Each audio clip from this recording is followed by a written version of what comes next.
Hola, ¿qué tal? ¿Cómo están? Me da mucho gusto saludarlos nuevamente.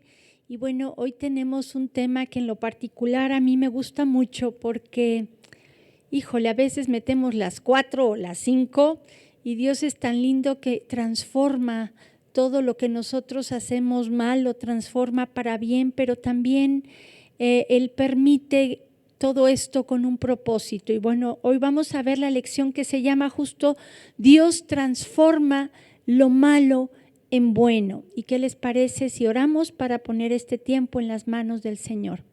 Padre Celestial, gracias te damos, Señor, porque tú eres tan hermoso, tan bondadoso, que nos ayudas en todo momento a pesar de las dificultades que estemos enfrentando. Padre Celestial, ponemos este tiempo en tus manos para que se haga convicción en nuestro corazón de que realmente tú tienes un propósito detrás de todo, que realmente tú tienes el control absoluto de nuestras vidas y que si te amamos, tú transformas lo malo en bueno, Señor. Ponemos este tiempo en tus manos y te damos las gracias en el nombre de Jesús. Amén. Y bueno, como les decía, el tema se llama Dios transforma lo malo en bueno. Y lamentablemente o tristemente solemos acordarnos más de las cosas negativas que nos han pasado que de las cosas buenas que Dios ha permitido que tengamos o que hayamos vivido. Y bueno, vayamos por favor a Romanos 8:28 para que nos demos cuenta de cómo Dios transforma lo malo en bueno. Y dice así, Romanos 8:28. Dice, y sabemos que a los que aman a Dios, todas las cosas les ayudan a bien. Esto es, a los que conforme a su propósito son llamados. Si tú eres una persona que amas al Señor, entonces esta es una promesa hermosa para ti, porque quiere decir que Dios todo lo malo que te ha pasado lo va a transformar en algo bueno, que detrás de todo lo que has sufrido hay un propósito grande y en ese propósito tú vas a encontrar paz, tú vas a encontrar victoria a pesar de las cosas que hayas sufrido. Y bueno, cuando Jesús vino, no nos prometió una vida de color de rosa, al contrario. Vean lo que dice Juan 16:33, que nos dice lo siguiente: estas cosas os he hablado para que en mí tengáis paz. En el mundo tendréis aflicción, pero confiad, yo he vencido al mundo. Entonces Dios quiere que en medio de la aflicción, en medio de la tormenta, nosotros estemos con paz, sabiendo que Él tiene el control absoluto de nuestras vidas, sabiendo que aunque estemos en medio de la aflicción, Él ha vencido ya, tenemos la victoria sobre ese sufrimiento. Ahora, aquí en este versículo, la palabra aflicción viene del griego tipsis, y esta palabra significa presión, opresión, tensión, angustia, adversidad, pena. Tipsis equivale a una prensa espiritual. La palabra describe el proceso de exprimir las uvas o el fruto del olivo en un lagar.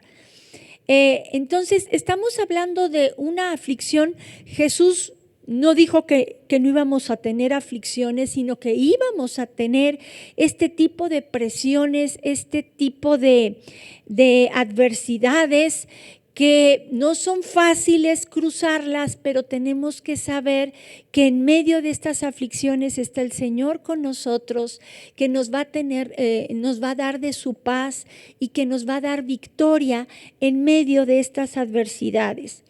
Y bueno, quiero que analicemos a dos personajes bíblicos para que entendamos cómo en medio de su sufrimiento Dios estaba con ellos, en medio de lo que ellos atravesaron, Dios les dio la victoria y sobre todo uno de ellos entendió el propósito por el cual Dios había permitido todo ese sufrimiento en su vida. Y estoy hablando de Job y de José.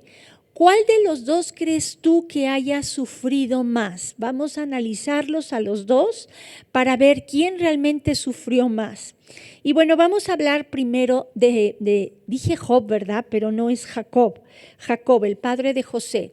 Jacob, en la lección pasada estuvimos viendo que le robó la primogenitura a su hermano Esaú. Y eso hizo que Esaú se enojara grandemente, o sea, porque no solo primero le vendió la primogenitura por un plato de lentejas y luego le robó la bendición que le corresponde al primogénito. Y vemos que se enoja tanto Esaú que vayan a Génesis 27, por favor, versos 41 al 45. Y dice así: y aborreció Esaú a Jacob por la bendición con que su padre le había bendecido, y dijo en su corazón: llegarán los días del luto de mi padre, y yo mataré a mi hermano Jacob. Y fueron dichas a Rebeca las palabras de Esaú, su hijo mayor, y ella envió y llamó a Jacob, su hijo menor, y le dijo: he aquí Esaú, tu hermano, se consuela acerca de ti con la idea de matarte. Ahora pues, hijo mío, obedece a mi voz. Levántate y huye a casa de Labán, mi hermano, en Harán, y mora con él algunos días, hasta que el enojo de tu hermano se mitigue, hasta que se aplaque la ira de tu hermano contra ti y olvide lo que le has hecho. Yo enviaré entonces y te traeré de allá. ¿Por qué seré privada de vosotros ambos en un día?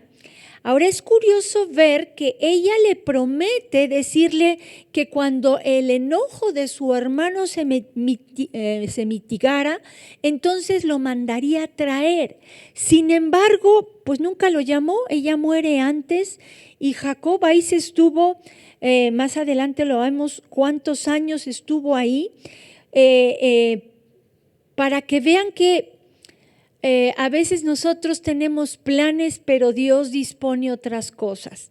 Y bueno, entonces vemos que Jacob huye a la tierra de Harán, donde vivía Labán, su tío, el hermano de su mamá, y en el camino vemos que él soñó, y en ese sueño Dios le habla y le hace unas promesas. Vamos a leerlo, está en Génesis 28, versos 12 al 15.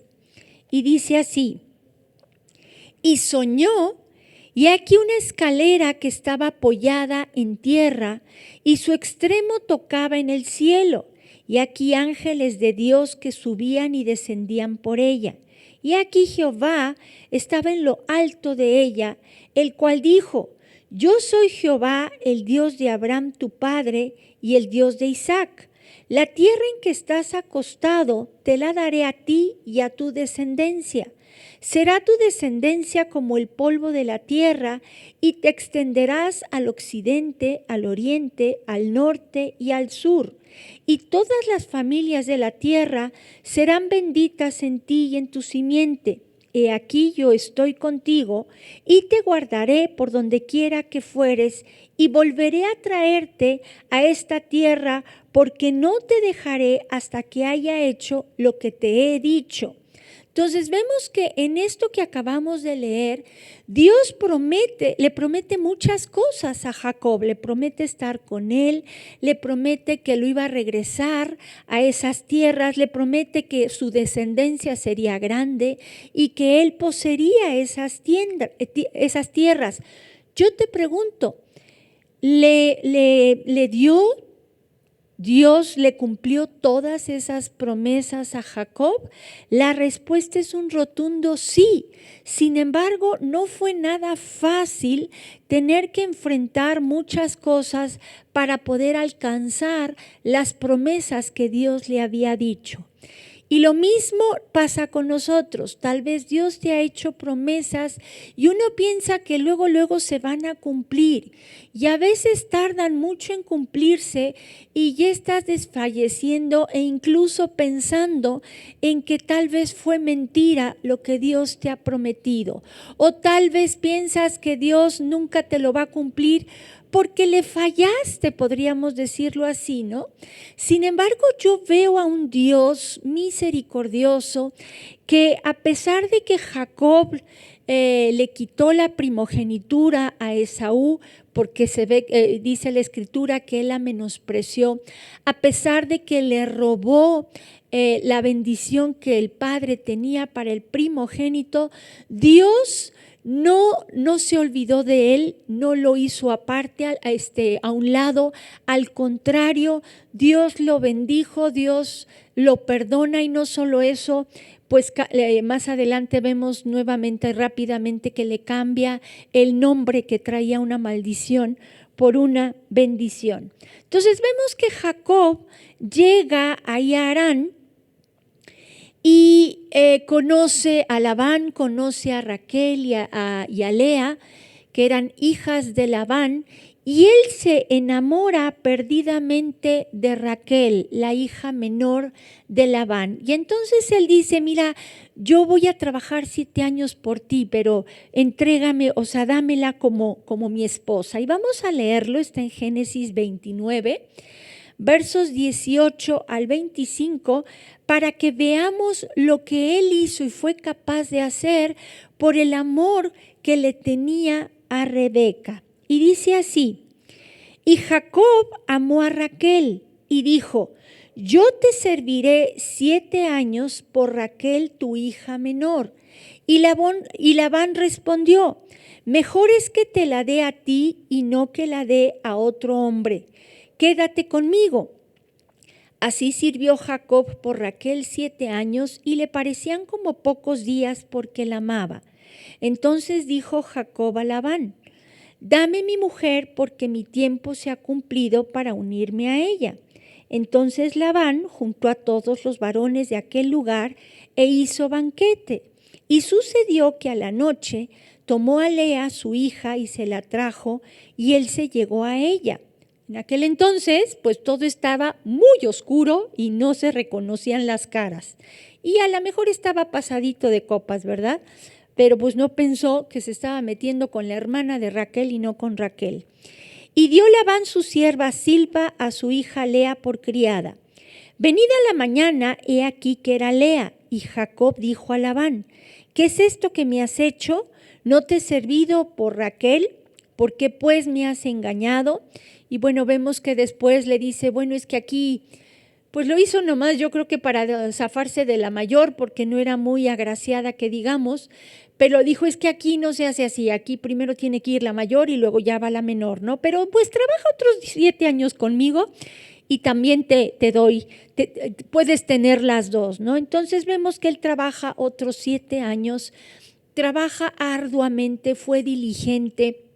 A la semana de que tuvo primero a Lea, le entrega a Raquel como esposa, pero tuvo que trabajar otros 7 años.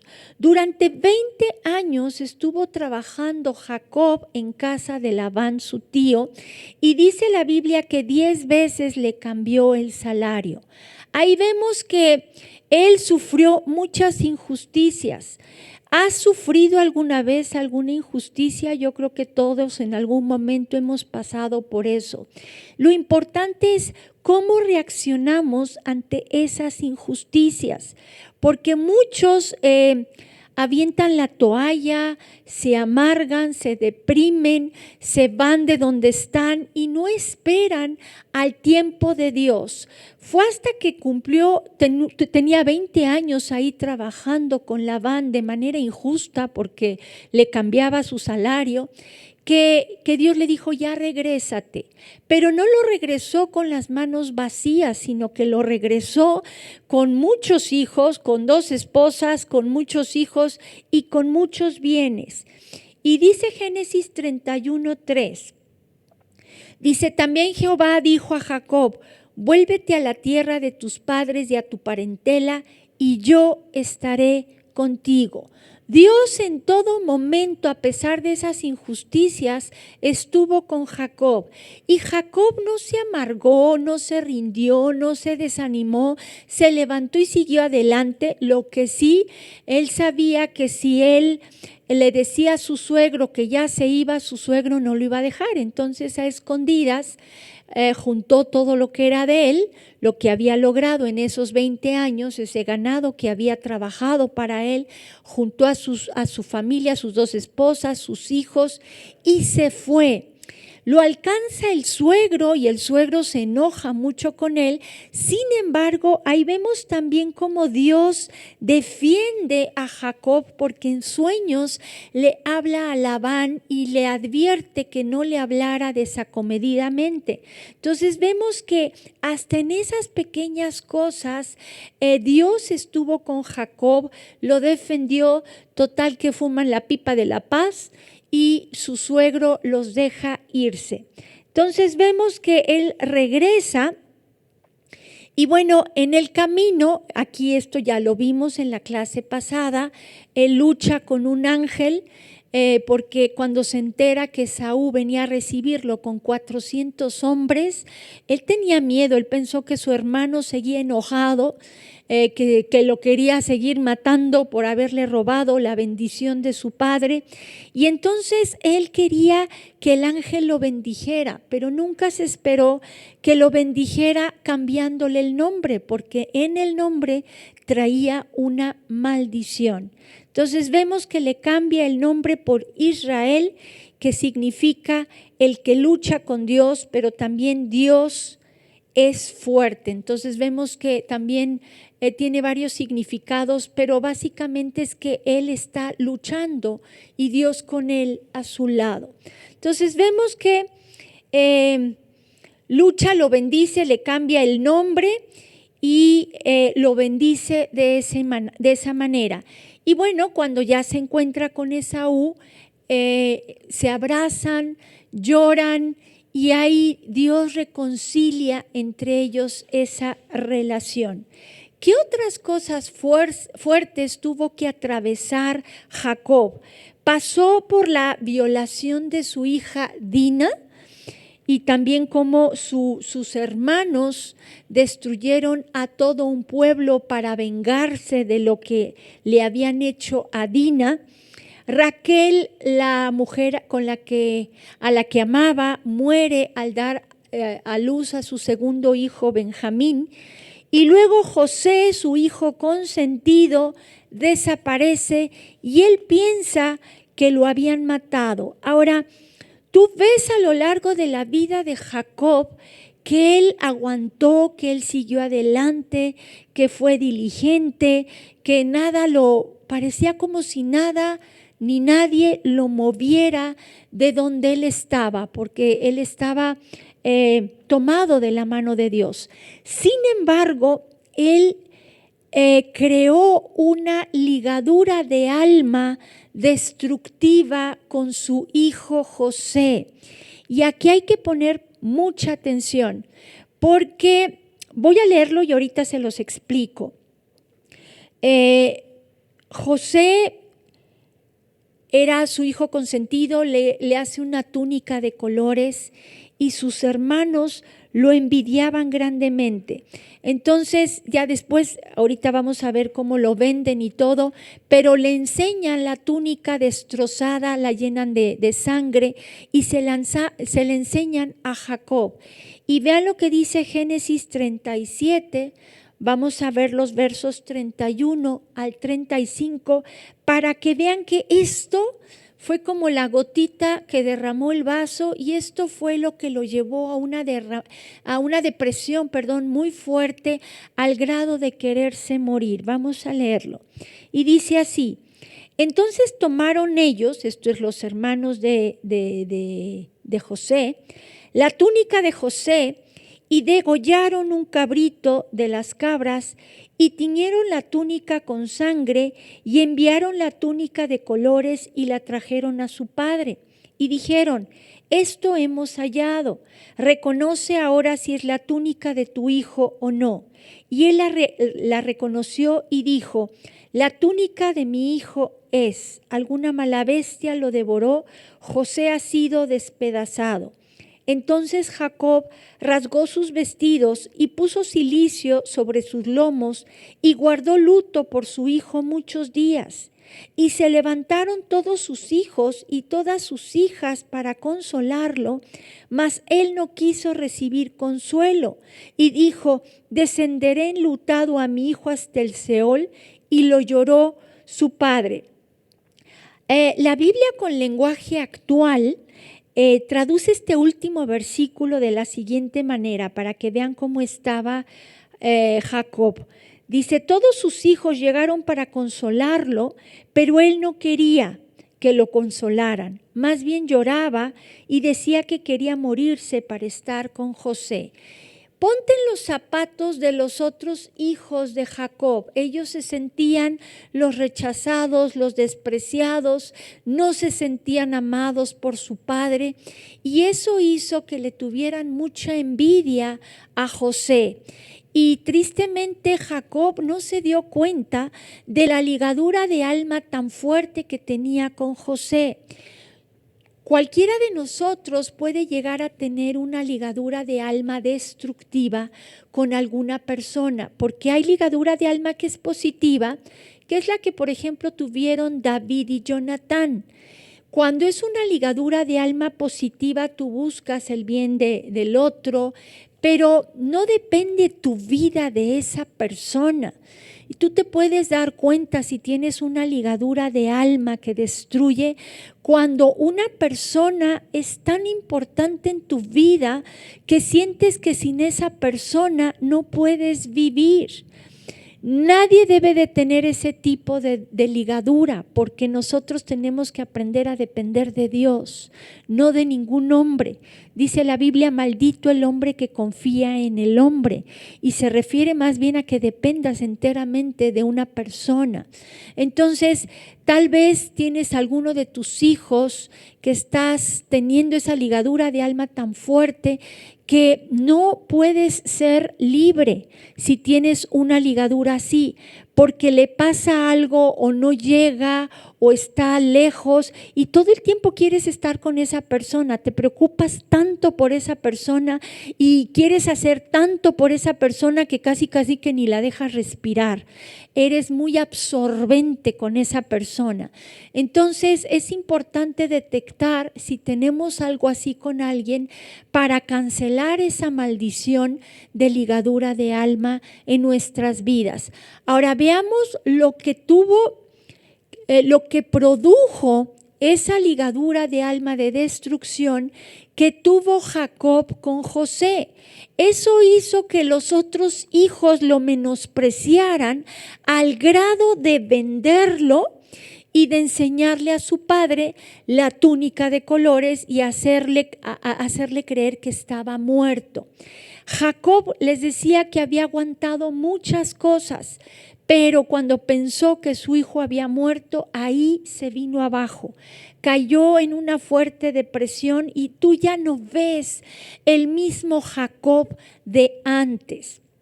Entonces ya vimos más o menos lo que sufrió Jacob y vamos a ver cómo vez tras vez él fue transformando lo malo en algo bueno. Pero vamos a ver ahora la vida de José. Esta creo que no la sabemos más, como que nos identificamos tal vez más en ciertas cosas, no en que nos vendan, pero sí en muchos sufrimientos, ¿no? Pero vamos a ver la vida de José. En primer lugar, vemos que, como les decía, era el consentido de papi, dice Génesis 37:3, dice, y amaba Israel, esto es Jacob, a José más que a todos sus hijos, porque lo había tenido en su vejez y le hizo una túnica de diversos colores. Ahí vemos que hizo una diferencia. Tal vez tú fuiste el patito feo de la familia, nadie te quiso, y pues te sentiste rechazado. Muchas veces cuando hay muchos hijos, los últimos como que ya los rechazan tal vez, ¿no? Entonces se siente gacho ver que a tus hermanos los tratan mejor que a ti. Pero ahí el secreto es que te tienes que dejar llenar por el amor de Dios. Nada ni nadie puede suplir ese vacío que hay en tu corazón. Solo Dios puede llenar ese vacío, esa falta de amor, y eso lo vamos a ver más adelante. Creo que es la lección que sigue, donde vamos a ver sobre el rechazo, una lección muy importante, y otros temas que abarcan esa misma lección. Pero vemos que aquí José era el consentido, y esto también trajo consecuencias a su vida. Por el lado de su papá, pues qué padre, ¿no? Lo amaba mucho, pero sus hermanos lo odiaban con odio jarocho. Entonces vemos que ellos deciden venderlo. Bueno, antes de eso se los explico con más detalle. Su padre, a la edad de 17 años, José tenía 17 años, le pide a José que vaya a ver cómo estaban sus hermanos que estaban pastoreando las ovejas en Siquem. Y entonces él va para llevarle el reporte a su papá, y él lucía esa túnica de colores. Cuando lo ven desde lejos, pues se les hace un nudo en el estómago, empiezan a conspirar en contra de él para matarlo. Y bueno, gracias a la intervención de su hermano mayor, Rubén, lo meten a una cisterna, no lo matan, pero ahí lo meten, estaba vacía esa cisterna. Se ve que Rubén no estaba presente cuando pasan unos ismaelitas. Ismaelitas es lo mismo que madianitas, que son descendientes de Ismael, el hijo que tuvo Abraham con Agar. Pasan, eran unos mercaderes, y le venden a José como esclavo. Y quiero adelantarme un poquito porque si te conoces la historia, ya más adelante, cuando antes de que se diera a conocer ante sus hermanos en Egipto, vemos que entre ellos hablan y estaban sufriendo. Y vayan a Génesis 42, 21, para que veamos lo que José sintió en el momento en que sus hermanos lo estaban vendiendo. Y dice así: y decían el uno al otro, esto es los hermanos de José, entre ellos, verdaderamente hemos pecado contra nuestro hermano, pues vimos la angustia de su alma cuando nos rogaba y no lo escuchamos. Por eso ha venido sobre nosotros esta angustia. Entonces vemos que los hermanos describen cómo se sentía José en el momento en que lo estaban vendiendo. Él les estaba suplicando que no le hicieran eso. Entonces, yo creo que fue algo tremendo lo que sufrió José. Sin embargo, en todo momento tú sigues leyendo la historia de José y ves que Dios estaba con él, y detrás de todo había un gran propósito que en el momento obviamente José no entendía, y tampoco Jacob lo entendía, nadie lo entendía. Sin embargo, si se acuerdan, esto no se los mencioné, que Dios le había dado también a José 2 sueños, haciéndole ver que lo iba a usar grandemente sobre sus hermanos, sobre sus padres incluso, y también pues por eso más lo envidiaban. Pero entonces José, bueno, es vendido a los ismaelitas o madianitas, que es lo mismo, y ellos a su vez llegan a Egipto y lo venden a Potifar, y Potifar lo compra, y él empieza a trabajar en la casa de Potifar. Pero veamos lo que dice Génesis capítulo 39, versos 2 al 4. Dice así: Mas Jehová estaba con José y fue varón próspero y estaba en la casa de su amo el egipcio. Y vio su amo que Jehová estaba con él y que todo lo que él hacía, Jehová lo hacía prosperar en su mano. Así halló José gracia en sus ojos y le servía, y él le hizo mayordomo de su casa y entregó en su poder todo lo que tenía. Entonces, todo lo que José hacía, Dios lo hacía prosperar en casa de Potifar. Dios estaba con él y a pesar de que estaba ahí como esclavo, yo estoy segura que él tenía paz. Yo estoy segura que él había perdonado a sus hermanos, aunque no entendía nada. Sin embargo, él no se deprimió, él siguió adelante con su vida y Dios prosperó todo lo que hizo. Sin embargo, todavía no estaba listo para que Dios lo pusiera como segundo de Faraón. Entonces vemos que sufre otra injusticia. Vemos que la esposa de Potifar pues quiere dormir con él. Vamos a leerlo en Génesis 39 del 7 al 12 y dice así: Aconteció después de esto que la mujer de su amo puso sus ojos en José y dijo: duerme conmigo. Y él no quiso. Y dijo a la mujer de su amo: he aquí que mi señor no se preocupa conmigo de lo que hay en casa y ha puesto en mi mano todo lo que tiene. No hay otro mayor que yo en esta casa y ninguna cosa me ha reservado sino a ti, por cuanto tú eres su mujer. ¿Cómo pues haría yo este grande mal y pecaría contra Dios? Hablando ella a José cada día y no escuchándola él para acostarse al lado de ella, para estar con ella, aconteció que entró él un día en casa para hacer su oficio y no había nadie de los de casa allí. Y ella lo asió por su ropa diciendo: duerme conmigo. Entonces él dejó su ropa en las manos de ella y huyó y salió. Y entonces vemos más adelante que ella le inventa el cuento a su esposo de que él quería abusar de ella cuando que todo fue al revés. Y tristemente vemos, pero detrás de eso había un propósito, que Potifar lo mete a la cárcel. Pero vean lo que dice Génesis 39, 21, 23. Dice: pero Jehová estaba con José y le extendió su misericordia y le dio gracia en los ojos del jefe de la cárcel, y el jefe de la cárcel entregó en mano de José el cuidado de todos los presos que había en aquella prisión. Todo lo que se hacía allí, él lo hacía. No necesitaba atender el jefe de la cárcel cosa alguna de las que estaban al cuidado de José, porque Jehová estaba con José y lo que él hacía, Jehová lo prosperaba. Y algo que me impacta sobremanera es que, llegan a la cárcel el panadero y el copero, y entonces ellos estaban angustiados porque los dos tuvieron un sueño y no sabían quién los podía interpretar. Entonces, cuando José los ve, él como tenía el cuidado de toda la cárcel y de los presos y todo, los ve tristones y les dicen: a ver, ¿por qué están así?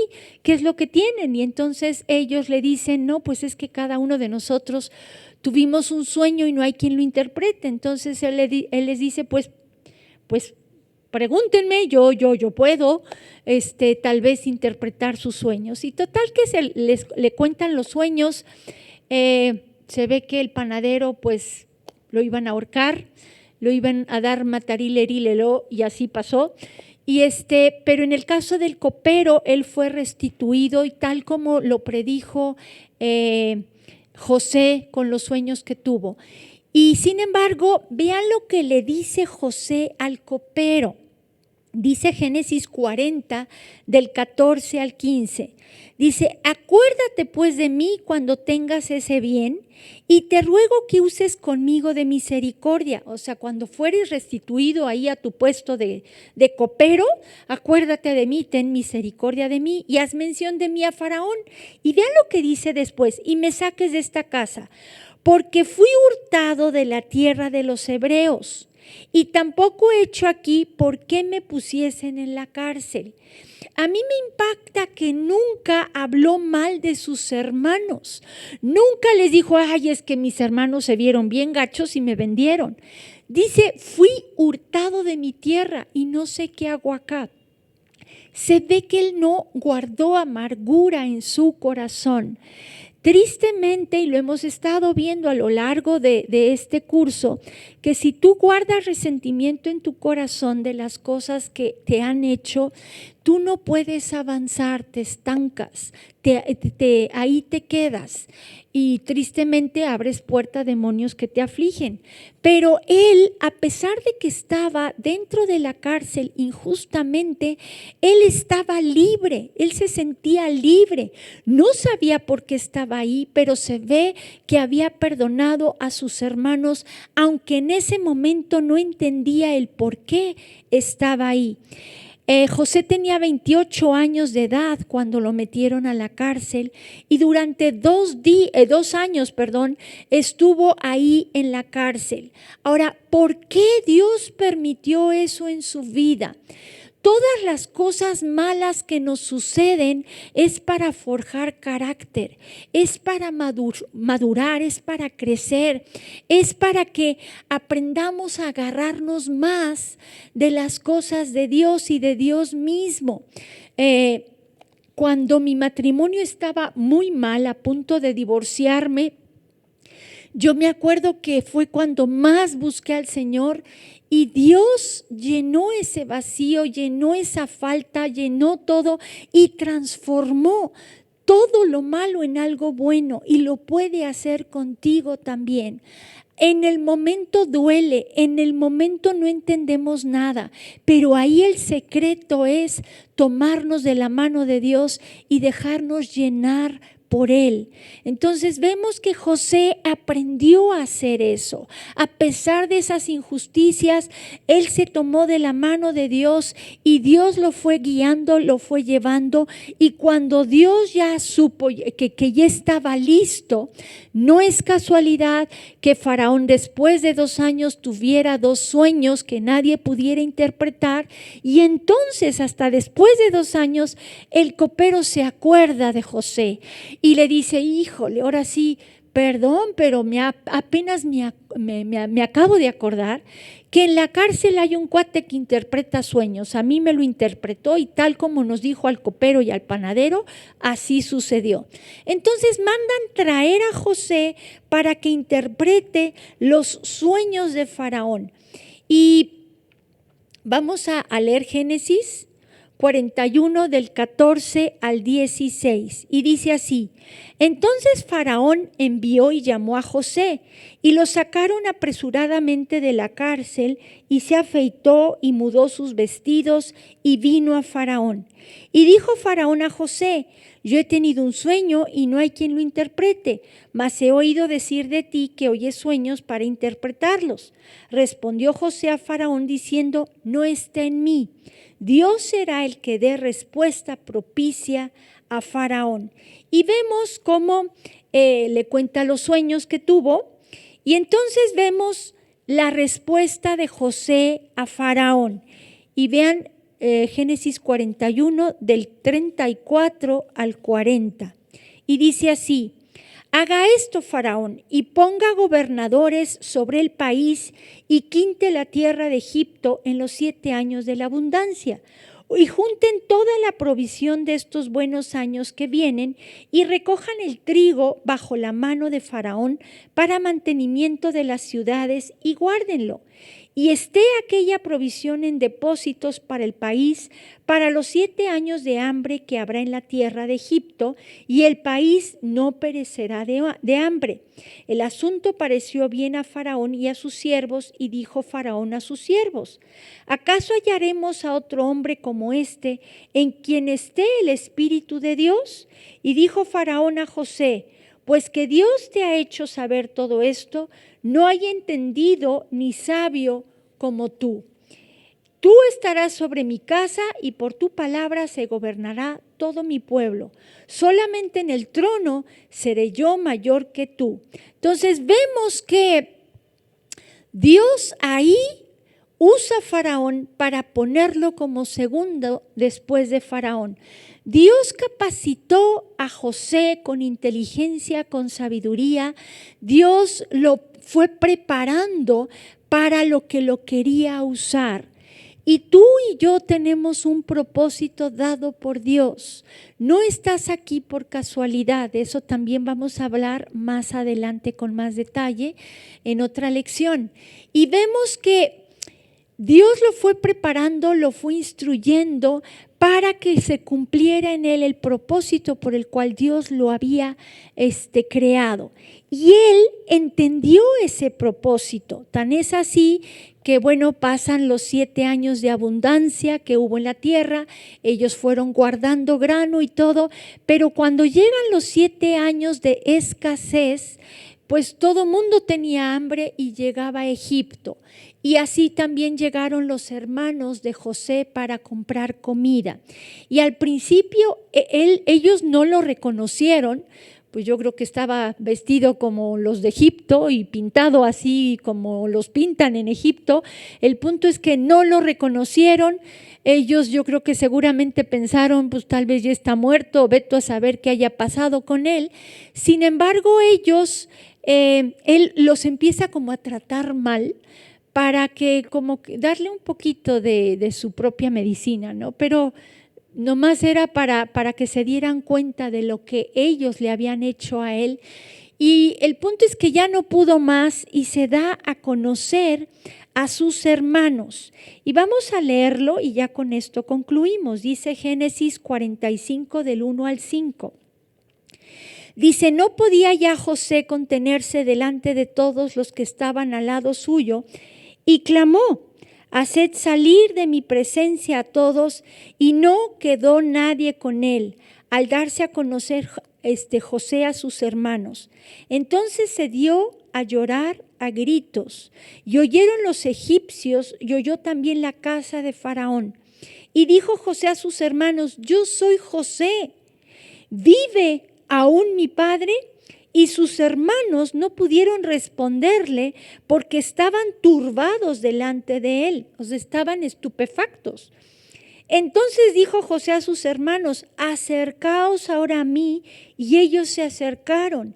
Y él dijo: yo soy José vuestro hermano, el que vendisteis para Egipto.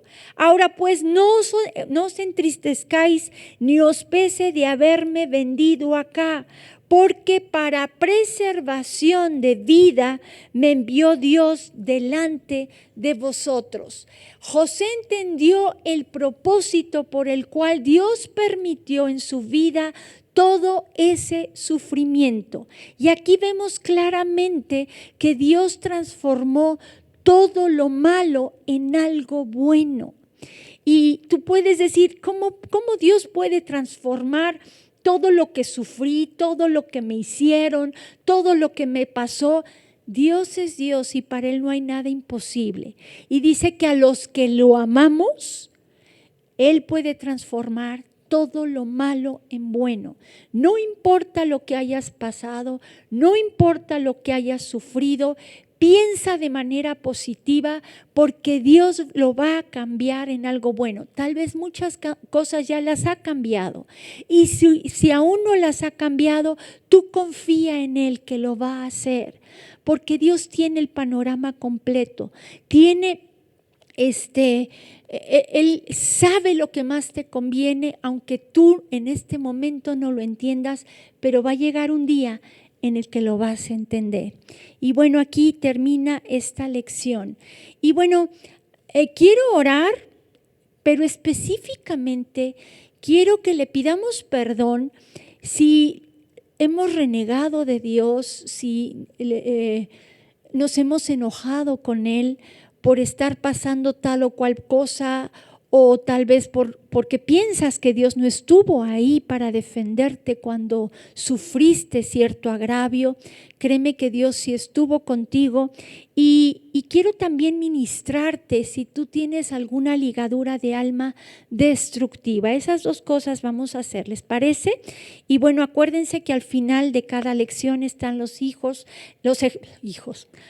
ejercicios, y las actividades que hay que hacer de manera personal para lograr esa libertad y esa sanidad que todos anhelamos. Entonces vamos a orar primero para pedirle perdón a Dios. ¿Les parece? Padre Celestial, gracias te damos porque, papito, espero en ti, Señor, que de veras mis hermanos y mis hermanas puedan entender que el sufrimiento no es para siempre y que detrás de todo hay algo bueno, que si nosotros te amamos, tú transformas lo malo en algo bueno, porque tú tienes el panorama completo. Tú sabes lo que necesitamos nosotros para poder crecer y avanzar, para podernos refugiar en ti, conocerte cada día más. Padre Celestial, perdónanos si te hemos reclamado, si hemos dudado de que tú estás con nosotros en los momentos difíciles. Perdónanos porque a veces podemos llegar a dudar de que estás ahí, pero tú tienes el control absoluto de nuestras vidas, Señor. Y hoy queremos buscar ese refugio en ti, Señor, en nadie más. Y Padre, si nosotros tenemos alguna ligadura de alma destructiva, muéstranos, Espíritu Santo, quién es para poder cancelar en el nombre de Jesús toda ligadura de alma que pudiéramos tener con alguien y echarla fuera en el nombre de Jesús. Padre Celestial, tú muéstrale a mis hermanas, a mis hermanos, con quién tienen esa ligadura, porque tenemos que entender que solo tú nos puedes llenar. Solo tú eres el único que tenemos que depender de ti, de nadie más, mi Dios. Gracias por este tiempo. Yo te ruego que tú les muestres a mis hermanos si hay algo así para que lo puedan cancelar en el nombre de Jesús y echarlo fuera y soltarte a ti, a esa persona con la que tienen esa ligadura destructiva.